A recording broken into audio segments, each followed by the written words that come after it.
Welcome back to our special focus this evening. A series of tiger deaths in the Nilgiris district of Tamil Nadu has led to concerns amongst conservationists and environmentalists.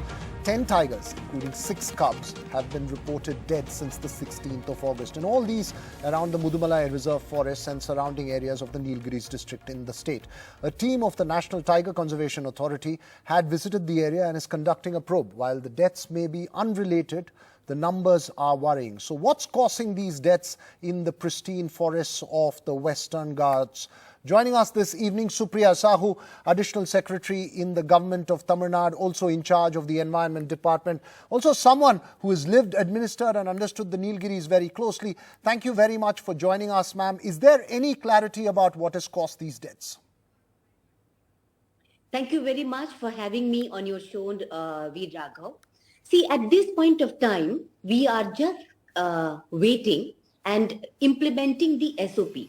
As you know that for every Schedule 1 animal death or say tiger death, there is a standard operating protocol that has been prescribed by the NTCA, which is the National Tiger Conservation Authority. The protocol kicks in the moment these kind of incidents or deaths happen. So right now, we are already implementing the protocol, and as you already know that a team from NTCA and the Wildlife Institute of India, they have already completed their field assessment, and from the state government side we have our Crime Control Bureau, which is a recently set up bureau. They have assisted the team in completion of their field assessment. So I think it will be fair to say that we should await the outcome of the report, which should be out in a couple of days, and then kind of arrive at a conclusion. Well, ma'am, you've been collector of Nilgiris and you know the area extremely well, like the back of your hand, if I may add. Any insights or learnings you can share to us from the locations in which these tigers were found dead? So, Veer Raghav, we have a very thriving tiger population in Tamil Nadu. As per the tiger assessment estimation report, we have 306 tigers in Tamil Nadu. But if you look at the Nilgiri landscape, which also kind of joins with Kerala as well as with Karnataka, you will find that out of these 306 tigers that have been estimated to be there in Tamil Nadu, more than 150 tigers are estimated to be in this area alone. So the tiger density in this particular area is very high. It's a highly difficult terrain. So therefore, in the case of the death of the 4 tiger cubs, which is the latest one and, which is a very sad incident. In this case also, the area is extremely, difficult. It is in thickets, very difficult to reach. But the fact here is that when we kick the SOP, which is the standard operating protocol, the teams have to get inside and search for, they have to basically conduct operations in such a way so that they look at all angles, find out the evidence, which has already been done. But for another 30 days, this operation will continue. So while there have been 10 deaths totally, we should see these as individual different cases. The causes would be different in each of these cases, correct? So right now we know that out of 8 deaths that we are talking about, 6 are cubs, cubs. So if you just for a while, if you keep it aside and you talk about the 4 adult tiger deaths, we know for sure that 2 tiger deaths are because of the poisoning, because, of a cattle loss. So that person has already been arrested and we sent the samples for the toxicology study. The samples have come, they have found chemicals. So that is for sure that, the chemicals were, the poison was kept in the cattle, and then the tigers unfortunately ate that and they died. So like that, we have to actually take up each case and see to it. So as you rightly said, it needs to be looked at in a very separate kind of an environment. Also, they are separated from distances and places. One, the deaths in Sigor area, because Nilgiris the biosphere reserve is a very vast area. So we need to look at each case very carefully. My last question to you, ma'am, you've mentioned the SOPs at the local level, what's being done. Is there an increase in vigilance? What can you tell us? Absolutely. At the local level, the Crime Control Bureau of the Tamil Nadu government has gone with its rapid response team. They have combed the entire area. They have collected samples. They have looked at all possible evidences, whether it could be because of, the natural causes, it could be because of the unnatural causes. Is there any kind of a human intervention that, that there is a possibility of that? We want to look at all angles, but it is very important to also understand that the causes can also be very different from one case to other case. But I would definitely like to say it will be very, very fair to wait for the report of the National Tiger Conservation Authority. We are looking forward to that, as well as from the Wildlife Institute of India, because these are expert institutions and they will actually be able to tell us that what action has to be taken and what is the cause for these deaths. Well, thank you, ma'am. Thank you for joining us. We'll all wait for that report because it is concerning to get more details, and I'm sure you would be waiting as well for more concrete details. Thank you very much.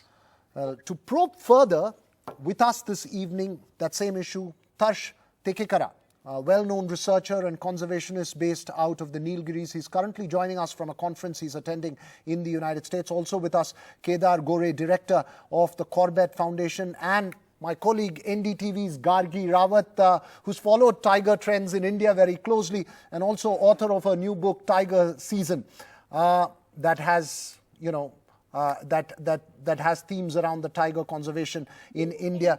My first question to you, Tarsh, given that you're from Nilgiris, what's your own sense of these deaths, A? And B, please put this in perspective for us in terms of the numbers. Thanks, Veer Raghava. So I have to say I am not very concerned about this as a conservationist. I've been looking at the numbers and following all the hype in the media, and I think it's frankly slightly overdone. So if you look at the numbers, again, numbers games are hard to kind of decipher. You have the numbers at the population's level. So the Nilgiri Biosphere Reserve, which spreads across Karnataka, Kerala and Tamil Nadu, that connected population is about 850 tigers. Tamil Nadu itself is 300, but that some are further south that are not really connected, maybe not that relevant. But if you just take Mudumalai and Nilgiris, it's about 160 tigers, 180 tigers, and that has gone up drastically over the last 15 years. So landscapes like Gudalur, Ooty never had tigers before. Tigers have come back. Tigers are outside Ooty in a way that you would never imagine tigers could be outside Ooty. So if you, from a numbers perspective, if you say even 160 tigers, the way I see it, 2 tigers have died of unnatural deaths. From 10 tigers, 6 are cubs. Cubs are not part of any estimations we do. NTCA's numbers, people keep forgetting, do not include cubs. Nobody's numbers include cubs. So all the numbers we're talking about are adults. From the adult population of 160, 4 have died, 2 of natural causes. Somebody from the Shola Trust, the organization I work with, was involved with overseeing one of the postmortems that was done. It was very clearly an older tiger that had died in infighting. 2 tigers basically have died of unnatural causes. So I don't really see it as a huge problem at all. I think it's slightly getting sensationalized, and that is a bit of a problem. And again, my work is basically about coexistence, and the challenge there, some people think coexistence means wherever animals go, they have to be protected even if they start killing human beings. But actually coexistence is about balancing the needs of people and wildlife. And in tigers in particular, that's challenging because there are more tigers outside protected areas now than there ever have been. Thanks, I think I'll stop now.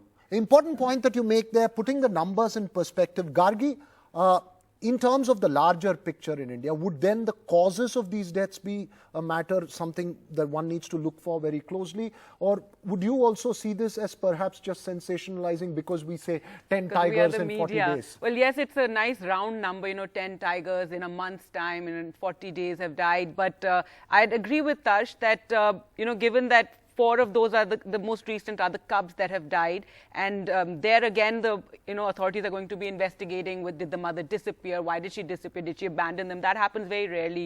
Tigresses usually don't abandon their cubs. But if something has happened to that tigress, otherwise, yes, 10, but as Ms. Sahu was telling you, they're all in very separate areas where this has happened. I think one of them that was concerning are the 2 tigers who died due to poisoning. And I'm sure the Forest Department on the ground is acting on this, because you have to create awareness. This often happens in areas where there are tigers and, there'll be some sort of conflict, and if the tiger does kill a cattle, the locals need to know that they can go to the Forest Department and get compensation.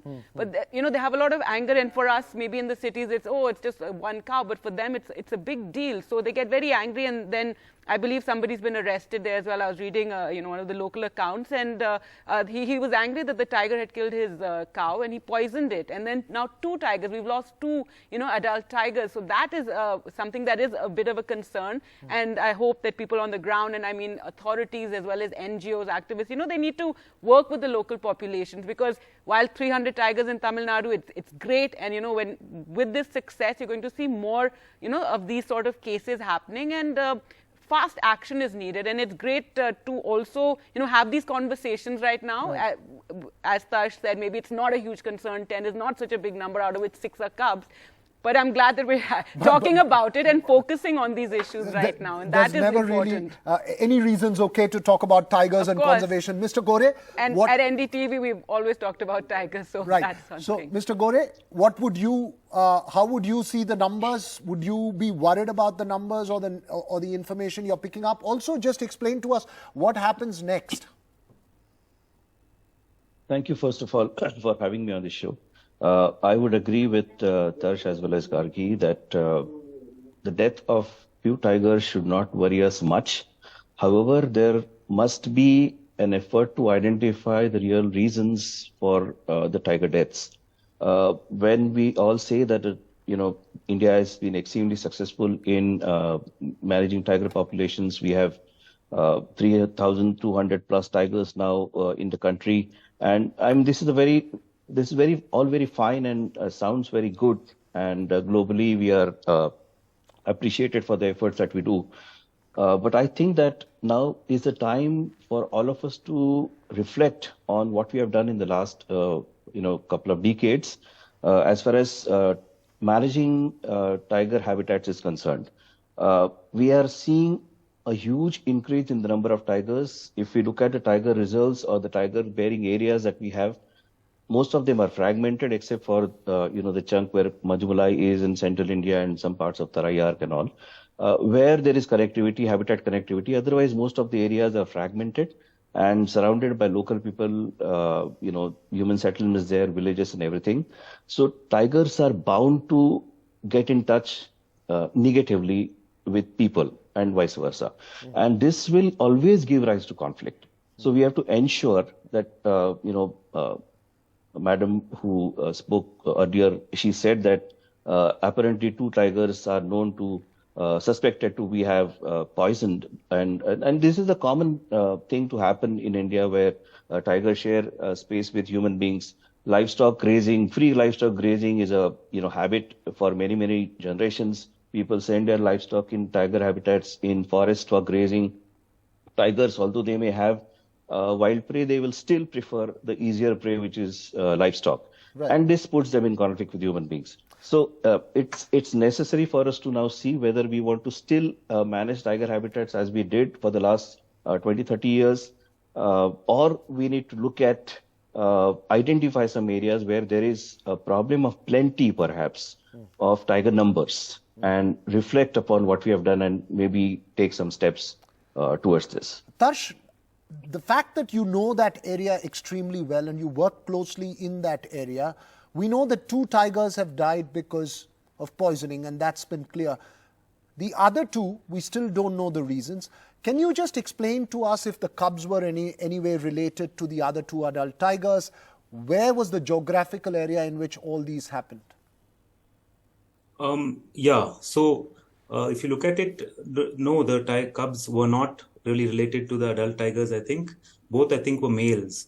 One was, I don't know if people know the geography, but as you're driving from, say, through Mudumalai towards Uti, you go past Gudlur, you go to a place called Naduvattam. One was close to there, one was inside the Mudumalai Tiger Reserve.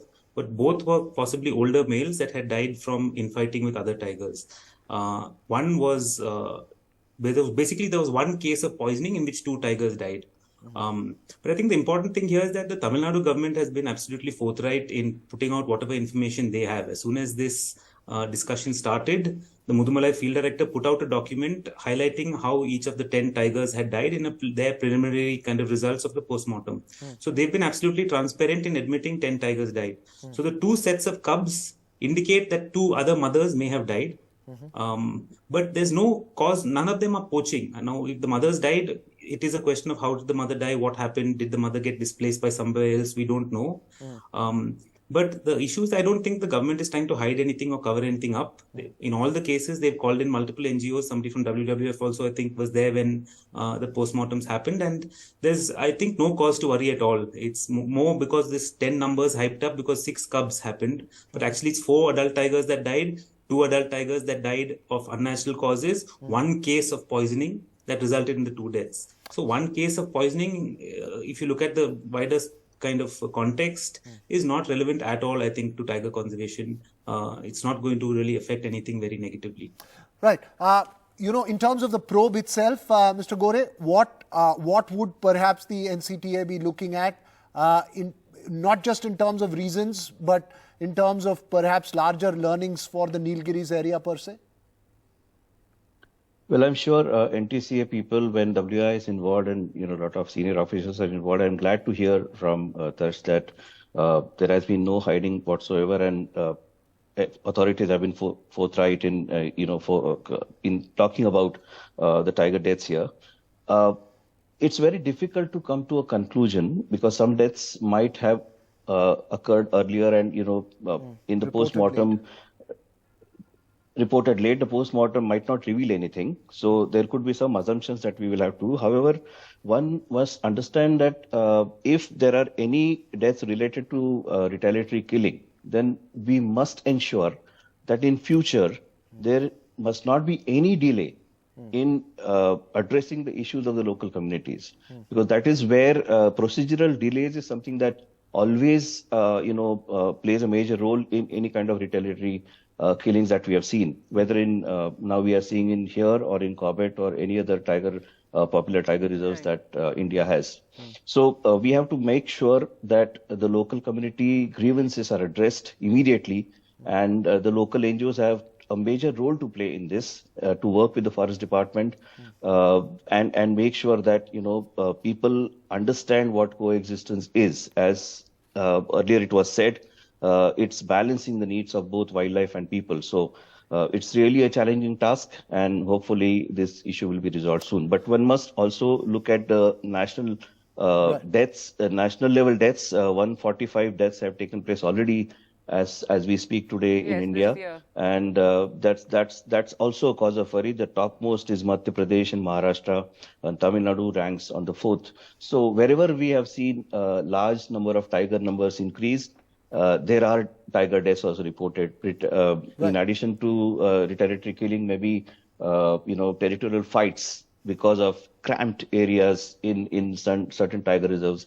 is resulting into all this. Obviously, this is an ongoing conversation, Gargi. Right, and it's great to have these conversations. As Tarsh said again, I'm happy to see the complete transparency of the government, of the state government and authorities. And it's also tiger conservation in this country is not just the responsibility of the forest department. It's everyone having to work together. So it's great if forest departments can get involved with NGOs, local NGOs, and work with the local populations as well. And that is very important. And I think this is a great example. Yes, maybe it's nothing to get so frantic about or too anxious about the 10 tiger deaths, because out of them 6 are cubs. But it's okay. No, but it's great to see the response to all this. Like the NTCA sending a team down to look into all aspects of it. The forest department there also working actively on it, waiting for that report, and engaging with NGOs as well.